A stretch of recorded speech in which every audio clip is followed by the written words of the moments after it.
And now stand by for adventure. 3, 2, 1. In the exciting story of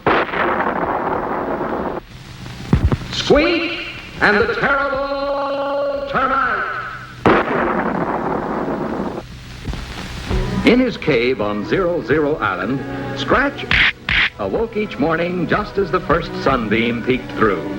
He would yawn, then reach for his trusty wooden club to be sure it was ready for the day's adventures. Colonel Bleep in his laboratory was up early, just in time to silence that noisy bird in the wooden clock before it could finish its morning call.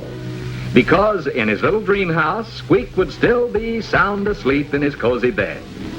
This morning, however, things began in a very different way. When Scratch yawned and reached for his wooden club, it was missing. Only a few crumbs of sawdust remained. When Bleep got up to silence the cuckoo clock, something was very wrong indeed. Only the metal springs, gears, and numerals were left. Every wooden part of that clock had vanished, even the cuckoo. Bleep and Scratch rushed to awaken Squeak, but the little puppet's bed was empty, and Squeak himself was nowhere to be found. The only clue was a trail of unusual footprints, which Bleep recognized immediately. Only yesterday in his lab, the Colonel had seen those very same footprints, only much smaller in size.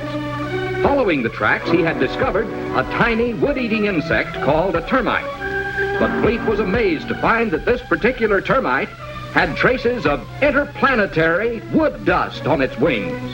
Something strange was going on. Somehow, by some strange power, a tiny termite had grown overnight into a giant monster. There was no doubt. A wood-eating monster of tremendous size was on the loose.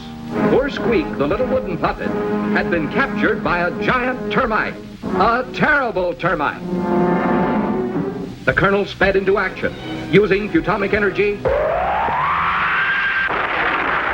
he quickly made for Scratch a brand new club.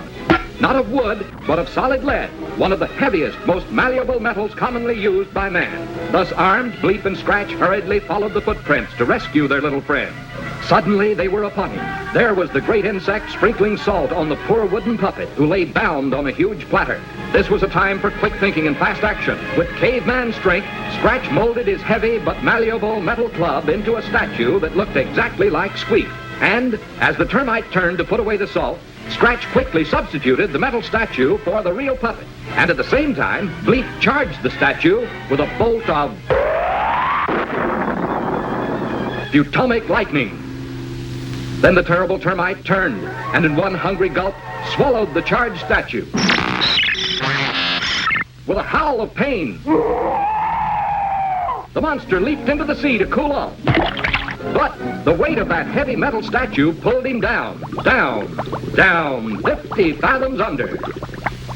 So once again, peace was restored to 00 Island. And while Scratch fashioned a new wooden club, and Colonel Bleep repaired the cuckoo clock, little Squeak snoozed soundly in his cozy little bed, tired from his exciting adventure and completely unaware that even greater danger lay ahead.